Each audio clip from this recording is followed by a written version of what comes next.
Hello friends, Satyanarayan Tagore group में आप सभी का स्वागत है।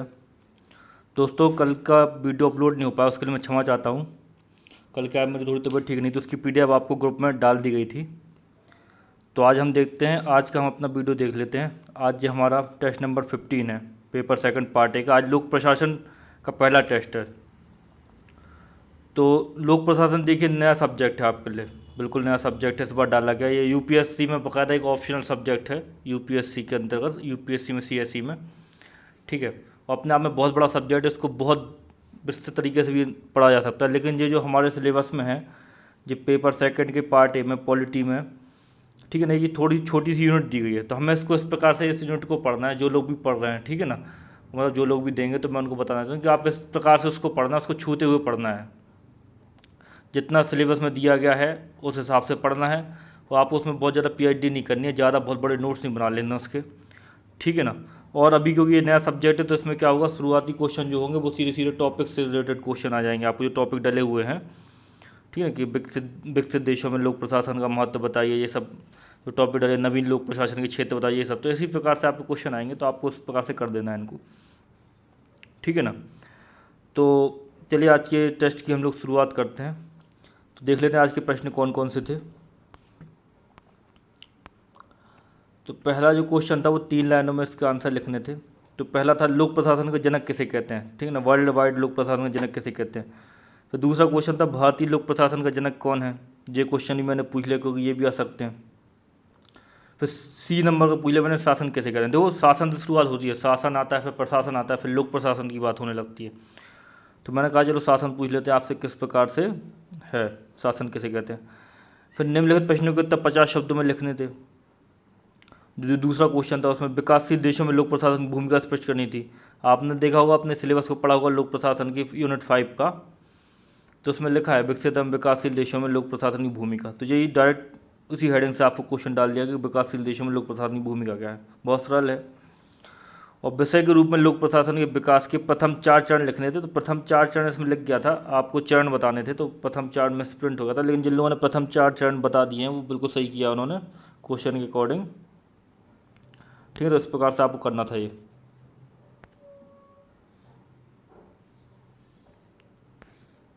और जो हमारा तीसरा क्वेश्चन था वो 200 शब्दों का था, ठीक है ना। तीसरा क्वेश्चन जो था वो 200 शब्दों का था, 11 मार्क का था, 2 पेज में लिखना था। तो लोक प्रशासन के विभिन्न क्षेत्रों को स्पष्ट करना था कि भाई लोक प्रशासन के बहुत सारे क्षेत्र जो हैं, वो क्षेत्र कौन कौन से हैं, ठीक है ना, उनको हमें क्या करना था, देखना था। तो इस प्रकार से हम लोग ये हमारे आज के क्वेश्चन थे, 25 मिनट के अंदर करने थे, ठीक है। तो चलिए देखते हैं आज इनके मॉडल आंसर क्या थे। तो सबसे पहला क्वेश्चन जो हमारा था वो लोक प्रशासन जनक बताए। तो देखो, लोक प्रशासन के जनक हैं वुडरो विल्सन। लोक प्रशासन का जनक वुडरो विल्सन को बोला जाता है, वुडरो विल्सन को बोला जाता है। ये नाम याद रख लेना, आपसे डायरेक्ट पूछा जा सकता है लोक प्रशासन के जनक कौन है। जो राजनीति विज्ञान के प्रोफेसर है, मैंने ये बता दिया कि राजनीति विज्ञान के प्रोफेसर भी थे ये। और ये लोक प्रशासन के जनक भी हैं वुडरो विल्सन, ठीक ना। और बाद में ये संयुक्त राज्य अमेरिका के, यूएसए के राष्ट्रपति भी बने। ये मैंने 3 फैक्ट बता दिए। तो इस प्रकार से आपको करना था। ज़रूरी भी नहीं है कि आप 3 फैक्ट लिखो भी, लेकिन आप जहाँ तक आप किसी भी एक्सपीरियंस फैकल्टी से पूछोगे, वो आपसे यही बोलेगा कि भाई एमपीपीएससी के हिसाब से आप डाल दो, कोई दिक्कत नहीं, आपके पास जगह है उसमें, क्वेश्चन में आप डाल सकते हैं। कई क्वेश्चन ऐसे आते हैं जहाँ पर 3 फैक्ट नहीं दे पाते, उनको हम पैराग्राफ में लिख देते। उनको यदि हमारे पास 2 फैक्ट हैं तो पैराग्राफ में लिख देते। कई क्वेश्चन ऐसे होते हैं कि जिसमें जो 3 फैक्ट हमें देने होते हैं, वो 1 फैक्ट की जो लाइन होती है वो इतनी बड़ी रहती, वही वो दूसरी लाइन में आती। तो फिर हम क्या करते हैं, फिर हम पैराग्राफ में लिख देते हैं उस चीज़ को। तो इसी प्रकार से है। तो आपको इस प्रकार से अपने अनुसार देखना है, समझना है, अपने विकसित करनी है कला को। टेस्ट सीरीज के माध्यम से आपको यही कला विकसित हो जाएगी आपके अंदर, कि आप समझने लगेंगे कि किस प्रकार से उसका आंसर देना है, ठीक है ना। फिर हम देखते हैं दूसरा क्वेश्चन था, वो भारतीय लोक प्रशासन के जनक कौन थे। तो भारतीय लोक प्रशासन के जनक महादेव प्रसाद शर्मा को बोला था, ठीक है ना। महादेव प्रसाद शर्मा जो थे, भारतीय लोक प्रशासन के जनक थे। इनको लोक प्रशासन का भारत में पहला प्रोफेसर भी बोला जाता है। और जो लोक प्रशासन में पहला विभाग जो गठित हुआ था, नागपुर विश्वविद्यालय में पहली बार लोक प्रशासन पर विभाग गठित हुआ एक, उसके ये प्रथम अध्यक्ष थे। तो ये भी मैंने इसमें डाल दिया। तथा भारत में लोक प्रशासन के पहले प्रोफेसर हैं ये, लोक पब्लिक एडमिनिस्ट्रेशन या लोक प्रशासन के, ठीक है ना। फिर तीसरा क्वेश्चन था, आपको बताना था कि शासन किसे कहते हैं। शासन को आपको बताना था कि शासन कहलाता क्या है, शासन क्या है। तो शासन को देखो इस प्रकार से लगता है कि सरकार जो है संविधान के अंतर्गत सामाजिक न्याय की प्राप्ति के लिए जो कार्य करती है वह शासन कहलाता है। देखो सरकार जो होती है, सरकार करती है क्या, करती है, शासन करती है, ठीक है ना। तो सरकार शासन करती है और सामाजिक न्याय की प्राप्ति के लिए करती है। सामाजिक न्याय क्या है, यही सब भाई, सामाजिक कल्याण के लिए, सामाजिक न्याय के लिए, समानता के लिए, बंधुत्व के लिए, ये सब चीज़ों के लिए, ठीक है ना, लोगों का विकास हो, तो ये सब कार्य करती है कौन, सरकार करती है। इसी को बोलते हैं शासन बोलते हैं। और शासन के देखो अंग हैं, 3 अंग हैं, विधायिका, कार्यपालिका, न्यायपालिका। तो लोक प्रशासन की शुरुआत ही सबसे पहले शासन से करते हैं कि शासन की डेफिनेशन क्या है, शासन समझ लेते हैं, फिर प्रशासन समझते हैं। और देखो जो प्रशासन होता है, प्रशासन भी 2 प्रकार का होता है। पहले हम शासन देखते हैं, शासन क्या कहते हैं, फिर प्रशासन क्या होता है, प्रशासन। अब प्रशासन का मतलब होता है उत्कृष्ट तरीके से शासन करना। प्रशासन मतलब होता है उत्कृष्ट तरीके से शासन करना। अब ये जो प्रशासन जो होता है, ठीक है ना, जब सरकार के द्वारा किया जाता है तो उसको क्या बोलते हैं, लोक प्रशासन बोलते हैं। वही लोक प्रशासन, सरकार के द्वारा किया जाने वाला प्रशासन ही लोक प्रशासन कहलाता है। और प्रशासन किसे बोलते हैं, उत्कृष्ट तरीके से शासन करना ही क्या कहलाता है, प्रशासन कहलाना। या फिर आप बहुत सारी डेफिनेशन बनना है इसमें, बहुत सारे लोक प्रशासन में बहुत सारी डेफिनेशन बनना है। हमें ज़्यादा डेफिनेशन में पढ़ना नहीं है, हम अपनी खुद की डेफिनेशन ही बना सकते हैं, ठीक है ना। हमें इस प्रकार से काम करना है। अलग अलग विद्वानों ने अलग अलग बातें कही हैं इसके लिए कि भाई ये चीज़ होती है, ये चीज़ होती है, ऐसा होता वैसा होता, तो उस प्रकार से हमें करना है। तो इस प्रकार से आपको देखना है, ठीक है ना। तो लोक प्रशासन, अब लोक का मतलब क्या होता, मैं आपको थोड़ा लोक प्रशासन बता दूं, ठीक है ना, क्योंकि नया सब्जेक्ट है तो मैं आपको थोड़ा समझा देता हूँ। लोक का मतलब होता है किसी भूभाग पर निवास करने वाला जनसमूह, उसको बोलते लोक, जन बोलते उसको। नागरिक और गैर नागरिक दोनों आते। अब देखो लोक का प्रतिनिधित्व कौन करता है, आप लोग सोचिए, लोक का मतलब होता है जनसमूह जो किसी देश में या किसी भूभाग पर रह रहा है। अब उस लोक का प्रतिनिधित्व कौन करता है, ठीक है ना, उस लोक का प्रतिनिधित्व कौन करता है, सरकार करती है। सरकार क्या होती है, जनता की प्रतिनिधि है, जनता का प्रतिनिधित्व सरकार करती है। सरकार को कौन सुनता है, जनता सुनती है। तो लोक की जगह आप कैसे लिख सकते हो, सरकार लिख सकते हैं। लोक प्रशासन को यदि हम डिवाइड करें 2 भागों में, तो लोक धन प्रशासन, लोक का मतलब क्या हो गया, जनसमूह, जनसमूह का प्रतिनिधित्व कौन करता है, सरकार करती है। तो सरकार प्लस क्या हो गया, प्रशासन। तो सरकार के द्वारा किया जाने वाला प्रशासन ही लोक प्रशासन है। तो इस प्रकार से हमें चीज़ों को समझना है, ठीक है ना। तो निश्चित उद्देश्य की पूर्ति के लिए, ठीक है ना, सरकार जो प्रयास करती है उसे क्या बोलते हैं, लोक प्रशासन बोलते हैं। तो ये चीज़ होती है। और यदि यही प्रशासन जो है कोई निजी क्षेत्र करे तो उसको प्रशासन बोलते हैं। प्रयास जो है, जो प्रयास जैसे सरकार ने किया कि निश्चित लक्ष्यों की प्राप्ति के लिए, ठीक है ना, तो वो क्या हो गया, लोक प्रशासन होगा। यही प्रयास कोई निजी संगठन करता है तो वो प्रशासन कहलाता है, तो निजी प्रशासन बोलते हैं उसको, ठीक है ना। तो ऐसा है, प्रशासन कोई निजी संस्था करती है तो उसको निजी प्रशासन बोलते हैं। प्रशासन कोई चुनी हुई सरकार करती है तो उसको लोक प्रशासन बोलते हैं। इस प्रकार से लोक प्रशासन है। तो इस प्रकार से हमें समझना था इसको। तो हम दूसरा क्वेश्चन जल्दी से देख लेते हैं कि भाई हमारा दूसरा क्वेश्चन क्या था, ठीक है ना। तो दूसरा क्वेश्चन जो था वो था विकासशील देशों में लोक प्रशासन की भूमिका को स्पष्ट करना था, ठीक है ना। तो बता दी मैंने, वही 5 लाइन में लिखना था तो लिख दिया कि स्थायित्व प्रदान करना। तो स्थायित्व प्रदान करता है राज्य को, किसी भी देश को स्थायित्व, अच्छा लोक प्रशासन होगा, जन कल्याण होगा, जनता संतुष्ट होगी, सामाजिक व आर्थिक उन्नति होती है, जनता की सामाजिक व आर्थिक उन्नति होती है, देश की आर्थिक उन्नति होती है, ठीक है ना, जल्दी विकास होता है, लोक प्रशासन अच्छा होता है, सभ्यता का भविष्य अच्छी नौकरशाही पर निर्भर करता है, ठीक है ना। प्रजातंत्र में जनता के को संरक्षण, प्रजातंत्र की रक्षा करता है भाई लोक प्रशासन, जनता को संरक्षण प्रदान करता है, नीति निर्माण में सहयोग करता है अच्छा लोक प्रशासन, ठीक है ना। लोक प्रशासन क्या करता है, नीति निर्माण में सहायता करता है और सामाजिक व आर्थिक न्याय प्रदान करता है। तो ये सब चीज़ें आपको करनी थी, ठीक ना। तो ये आप पे क्या होगा भाई, भूमिका होगी कि भाई इतनी सारी भूमिका, और भी लिख सकते हैं, आपको 5 नंबर के हिसाब से लिखना था, इसलिए आपको इसमें कम लिखे हैं, ठीक है ना, पॉइंट।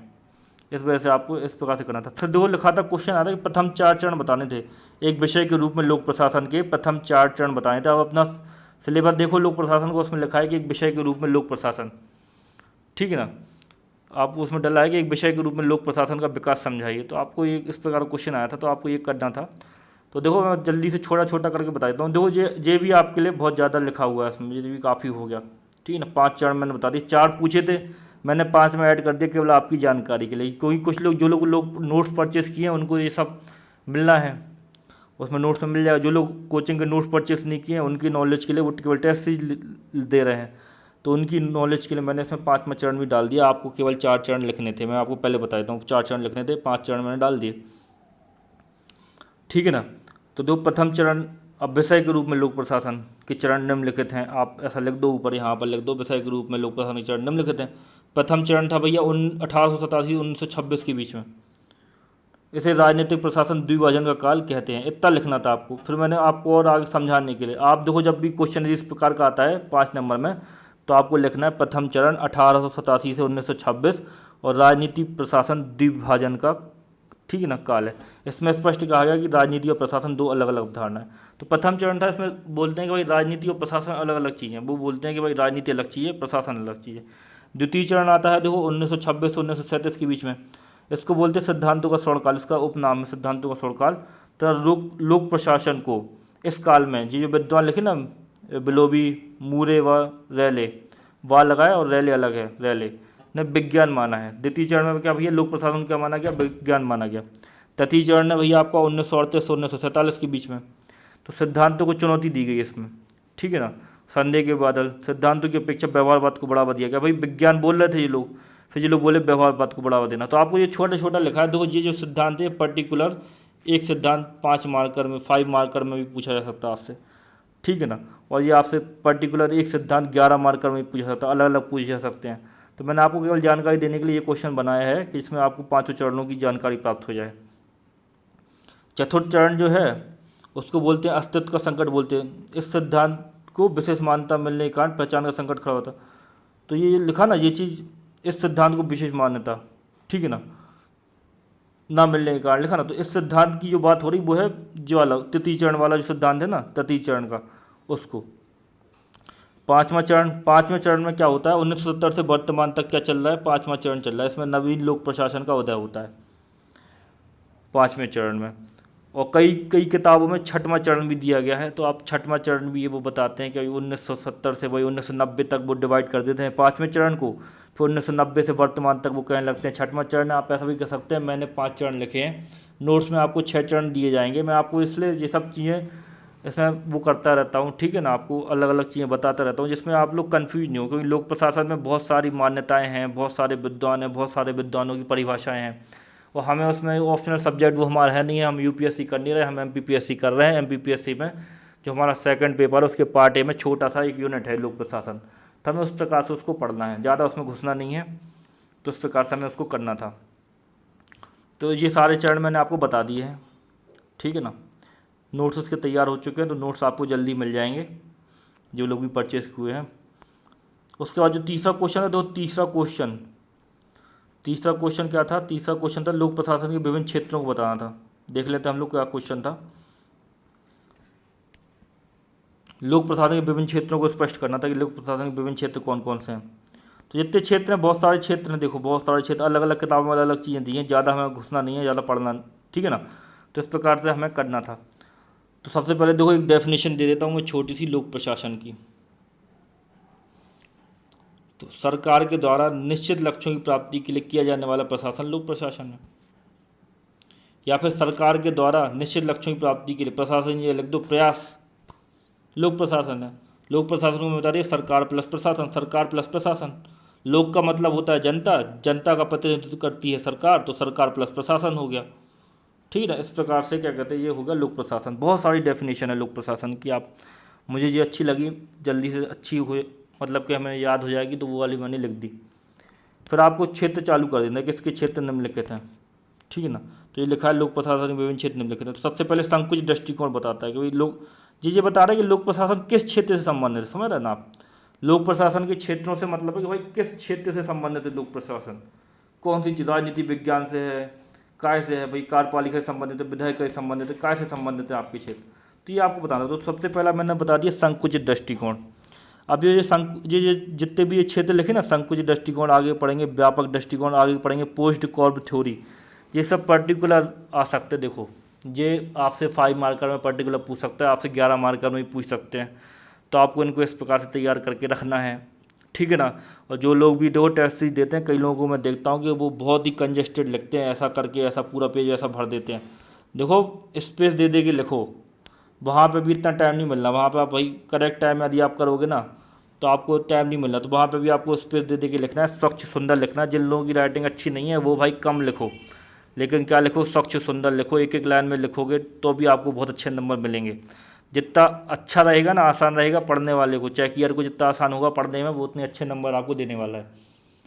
और यदि आप कंजेस्टेड लिख देते, आप बहुत अच्छा ज्ञान उसमें लिख के आ गए, अब उनको समझ में नहीं आ रहा, बूढ़े बूढ़े लोग प्रोफेसर बैठते वहाँ पे, उनको झप नहीं रहा कि आपने लिख के आ गया, तो आपको नंबर अच्छे नहीं मिलेंगे, आपको डेफिनेटली लॉस होने वाला है। तो भाई ये चीज़ डाल लो अपने दिमाग में कि जो 6 मार्कर जितना हम लोग करते थे ना, उसी 6 मार्कर को 2 पेज में करना है, समझ रहे ना आप। तो डायग्राम वायग्राम का थोड़ा बहुत प्रयोग करने लगो, इस प्रकार के डायग्राम वायग्राम होते, गोले वोले बना देते, इनका प्रयोग करने लगो, थोड़ा स्पेस देने लगो चीज़ों में। स्पेस दे सकते ना यार आप, कोई दिक्कत थोड़ी ना है। 200 वर्ड लिखे तो आप 160 170 वर्ड लिख सकते हो उसमें। तो इस प्रकार से आपको करना है, ठीक है ना। संकुचित दृष्टिकोण बता देता हूँ जल्दी से। अब इस दृष्टिकोण के अंतर्गत प्रशासन का संबंध केवल कार्यपालिका से है। तो शासन के 3 अंग होते, विधायिका, कार्यपालिका, न्यायपालिका। तो संकुचित दृष्टिकोण होता है, इसके नाम से स्पष्ट हो रहा, संकुचित दृष्टिकोण। ये बोल रहा है कि केवल विधायिका कार्यपालिका से संबंधित है, ठीक है ना। तो इस प्रकार से, और जो आप फिर इस दृष्टिकोण के अंतर्गत विधायिका व न्यायपालिका को प्रशासन क्षेत्र में सम्मिलित नहीं किया गया। विधायिका और न्यायपालिका भैया प्रशासन में नहीं है सम्मिलित, कार्यपालिका से संबंधित है केवल। इस दृष्टिकोण का समर्थन जो है इन विद्वानों ने किया। ये विद्वान लिख दिया मैंने कि इन विद्वानों ने इनका समर्थन किया, इस प्रकार से आपको करना था। व्यापक दृष्टिकोण देख लो भैया। व्यापक दृष्टिकोण बोलता है कि इस दृष्टिकोण के अनुसार लोक प्रशासन का संबंध शासन के 3 अंगों से है। आप 2 क्षेत्र पढ़ रहे हैं, आपके दिमाग में घुस रही होंगी चीज़ें कि क्षेत्र का मतलब हो क्या रहा, क्षेत्र से मतलब क्या हो रहा। तो ये बोल रही विधायिका, कार्यपालिका व न्यायपालिका से संबंधित है। व्यापक दृष्टिकोण जो है विधायिका, कार्यपालिका व न्यायपालिका से संबंधित है। लोक प्रशासन विधायिका की विभिन्न आंकड़े व तथ्य उपलब्ध कराकर नीति निर्माण में सहायता करता है। ये सब चीज़ें हो गई। तो विधायिका का मैंने बताया, ठीक है ना। ये जो हेडिंग है ये विधायिका के लिए मैंने बता दी। आपको ये चीज़ कार्यपालिका बताई थी, आपको ये चीज़ न्यायपालिका बताई थी, उसके नीचे मैंने लिखा नहीं है अभी, ठीक है ना। क्योंकि व्यापक दृष्टिकोण क्या बोल रहा है, लोक प्रशासन का संबंध 3 अंगों से है। तो लोक प्रशासन करता क्या है 3 अंगों के लिए, वो आपको बताना था। तो यहाँ पर केवल बताया गया अभिकाय का, विधायिका का बताया गया, इसके नीचे कार्यपालिका, न्यायपालिका ऐसे लिखना है आपको कि कार्यपालिका के लिए लोक प्रशासन करता क्या है। फिर उसके बाद देखो पोस्ट कॉर्प थ्योरी आती है। पोस्ट कॉर्प थ्योरी देखो बहुत ही फेमस थ्योरी है लोक प्रशासन में, पोस्ट कॉर्प थ्योरी है। पोस्ट कॉर्प दृष्टिकोण जो है ये ऐसे आपसे पर्टिकुलर 5 मार्कर में पूछ सकते हैं, पोस्ट कॉर्प दृष्टिकोण किसे कहते हैं। 11 मार्कर में आ सकता है पोस्ट कॉर्प दृष्टिकोण किसे कहते हैं, इसकी आलोचना को समझाइए, या फिर आलोचना आ जाए पोस्ट कॉर्प दृष्टिकोण के 5 मार्कर में, ठीक है ना। तो अभी तो देखो नया सब्जेक्ट है तो सीधे सीधे क्वेश्चन आने आपके लिए बेनिफिट है, आपको ज़्यादा घुस के डीपली नहीं पढ़ना पड़ा, थोड़ा सा डीपली पढ़ना पड़ता। देखो 2019 में आपने देख चुके, अभी तो जो 2014 से जितने भी क्वेश्चन आए 2019 में देखा आपने कितना चेंज हुआ पैटर्न पूछने का, क्योंकि वो 5 साल के अंदर अंदर कोर्स को काफ़ी पूछ चुके हैं। तो वो कहाँ घुसे, डीप घुसे। अब ये नया सब्जेक्ट है तो ज़्यादा ऊपर ऊपर मतलब ज़्यादा अंदर नहीं घुसेंगे, ऊपर ऊपर पूछेंगे वो। तो क्या होगा, ये पोस्ट कॉर्प दृष्टिकोण है। क्या इस दृष्टिकोण का प्रतिपादन लूथर गुलिक के द्वारा किया गया। लूथर गुलिक ने लोक प्रशासन के अंतर्गत निम्नलिखित कार्यों को सम्मिलित किया गया है।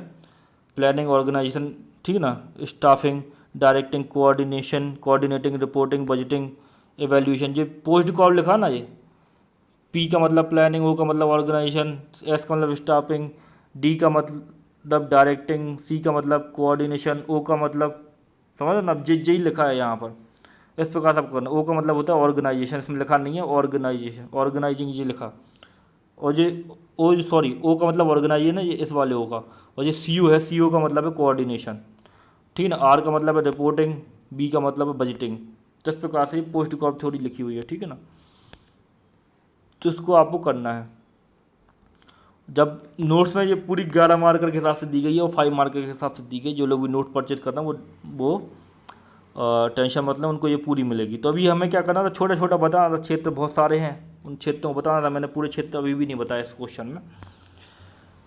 फिर देखो पाठ्य विषय वस्तु दृष्टिकोण, एक है पाठ्य विषय दृष्टिकोण, इसको दिया है लेवियस मोरियम द्वारा। ये भी एक क्षेत्र है। इस दृष्टिकोण के अंतर्गत पोस्ट कॉर्प से लोक प्रशासन नहीं चलता, बल्कि यह सरकार द्वारा दी जा रही सेवाओं जैसे स्वास्थ्य, कृषि, परिवहन, समाज कल्याण जैसी विषय सामग्री पर निर्भर है। तो ये बता रहे भाई, ठीक है, ये भी एक क्षेत्र बता रहे कि भाई स्वास्थ्य, कृषि, परिवहन, समाज कल्याण जैसी विषय सामग्री पर निर्भर है प्रशासन। ये चीज़ें बता रहे लोक प्रशासन। फिर लोक नीति संबंधी दृष्टिकोण है एक 5वें नंबर का। इस दृष्टिकोण का मानना है कि लोक प्रशासन लोक नीति क्रियान्वयन के साथ साथ लोक नीति निर्माण में भी महत्वपूर्ण भूमिका निभाता है। इस दृष्टिकोण का समर्थन जितने जो वैज्ञानिक है वो वैज्ञानिकों के नाम लिखे हैं, ठीक है ना। फिर हम देखते हैं आधुनिक दृष्टिकोण। ये वैज्ञानिकों के नाम थोड़ा देख लेना, सही लिखे हैं वैसे। आधुनिक दृष्टिकोण, यह पारिस्थितिक दृष्टिकोण है जिसके तहत लोक प्रशासन व क्षेत्र परिवर्तित परिस्थिति के अनुसार परिवर्तनशील होते हैं। ठीक है ना। अब ये दृष्टिकोण है, ये 5वें चरण में आता है, इसको बोलते हैं आधुनिक दृष्टिकोण। ये बोलता है कि भाई परिवर्तनशील है, भाई लोक प्रशासन का जो क्षेत्र है वो परिवर्तनशील। आप ये नहीं बोल सकते कि राजनीति संबंधित, प्रशासन से संबंधित, ये सबसे संबंधित हो सकता है। ठीक है ना। तो आधुनिक दृष्टिकोण प्रशासन में 3E की अवधारणा पर बल देता है। तो इन्होंने बताया 3E की अवधारणा। 3E की अवधारणा इकोनॉमी, इफेक्टिवनेस, एफिशिएंसी, ये सब बताता है ये। और ये दृष्टिकोण लोक प्रशासन को एक गतिशील विषय मानता है। ये बोलता है कि भाई लोक प्रशासन एक गतिशील विषय है। लोक प्रशासन का क्षेत्र बता रहा है कि गतिशील विषय है जिसमें नवीन परिस्थितियों के अनुसार परिवर्तन होता रहता है। तो भाई परिवर्तनशील है लोक प्रशासन भी। आगे जाके प्रशासन की भूमिका और बढ़ सकती है। मान लो दंगों के समय प्रशासन की भूमिका और बढ़ जाएगी। सामान्य परिस्थितियाँ प्रशासन की भूमिका अलग बढ़ जाएगी। विकसित और विकासशील देश वाली हेडिंग इसमें डाली गई, तो उसमें यही पढ़ना कि भाई विकसित और विकासशील देशों के प्रशासन में अंतर क्या है, भूमिका क्या है, समस्याएं क्या हैं, ये सब चीज़ें करना। ये सब नोट्स में दिया गया है, आप बेफिक्र रहें। उसके बाद लोक कल्याणकारी दृष्टिकोण बता दिया मैंने एक, कि यह दृष्टिकोण पारिस्थितिक दृष्टिकोण पर आधारित है। स्वतंत्रता के पश्चात इसका प्रचलन हुआ। इसका उद्देश्य लोक कल्याणकारी राज्य की स्थापना करना है। वो बोलता है कि भाई क्षेत्र केवल एक प्रशासन का, भाई लोक कल्याणकारी राज्य की स्थापना करना। भाई प्रशासन कर क्यों रहे आप? भारत जैसे देश में प्रशासन का मतलब क्या है? भारत जैसे देश में प्रशासन का मतलब है लोक कल्याणकारी राज्य की स्थापना करना। और इस दृष्टिकोण के तहत लोक प्रशासन का उद्देश्य जनता के समावेशी सर्वांगीण विकास को सुनिश्चित करना है। तो ये आपका हो गए सारे क्षेत्र हो गए, ये आपके 6 क्षेत्र मैंने बता दिए। 2 पेज में होगा, ये 2 पेज के हिसाब से भी ज़्यादा होगा। आपको छोटा छोटा करके ये बताइए ना, कभी भी 11 मार्कर में ये आपसे यदि पूछे जाते हैं तो इस प्रकार से आपको करना है। आप चाहें तो एक निष्कर्ष भी लिख सकते हैं। ठीक है ना। आप लास्ट में चाहो तो एक निष्कर्ष डाल सकते। ठीक है। निष्कर्ष मैंने लिखा नहीं है, आपको बता देता हूँ मैं पढ़ के। जो लोग भी लिख रहे हों तो भाई वीडियो देखते रहो, और वीडियो में देखो यहाँ पर डाल दो एक निष्कर्ष। निष्कर्ष देखो अपने अनुसार बना लो। देखो मैं अभी बनाने की कोशिश करता हूँ निष्कर्ष। तो इस प्रकार हम देख सकते हैं, या उपरोक्त हेडिंगों के माध्यम से या उपरोक्त प्रकार से हम देख सकते हैं कि लोक प्रशासन के क्षेत्र जो है बहुत व्यापक हैं, तथा किसी भी देश के निर्माण में या किसी भी देश की उन्नति में लोक प्रशासन का अत्यधिक महत्व। ये हो गया आपका निष्कर्ष। हो गया निष्कर्ष कि नहीं हो गया? कि इस प्रकार हम देख सकते हैं कि लोक प्रशासन का क्षेत्र अधिक व्यापक है, या लोक प्रशासन का क्षेत्र बहुत अधिक व्यापक है, तथा किसी भी देश की उन्नति में लोक प्रशासन का अत्यधिक महत्व है। ये आपका क्या हो गया? निष्कर्ष हो गया। तो देखो इस प्रकार से आपको करना था। ठीक है ना। तो ये हमारा हो गया लोक प्रशासन का पहला टेस्ट हो गया। जो लोग भी नोट्स बना रहे हैं भाई, मैं उनको यही सलाह दूंगा कि आप नोट्स बना रहे हैं थोड़ा देख लेना नोट्स। आप जैसे ही पढ़ रहे हो, अनअकैडमी से पढ़ रहे हो अनअकैडमी से पढ़ो, किसी और अकेडमी से पढ़ रहे किसी और अकेडमी से पढ़ो, जिस भी दुकान से पढ़ रहे हो बस ये देख लेना वहाँ पे आपको पढ़ाया गया यार। ठीक है ना। और अपना थोड़ा वो अपना पॉइंट ऑफ व्यू थोड़ा, ठीक है ना, सही सही रखो, तो जल्दी आप सफलता पाएंगे MPPSC में। और ज़्यादा डीप मत घुसाना किसी भी चीज़ में। ठीक है ना। तो इस प्रकार से हमें करना था। तो मैं आशा करता हूँ आपको आज का वीडियो अच्छा लगा होगा। कल फिर मिलते हैं नए वीडियो के साथ में। और कल की वीडियो के लिए मुझे खेद है, और क्या कहते हैं, क्योंकि कल मेरा स्वास्थ्य थोड़ा गड़बड़ था, इस वजह से कल की वीडियो नहीं डल पाई। आगे से कंटिन्यू वीडियो डलती रहेंगी। ठीक है, धन्यवाद।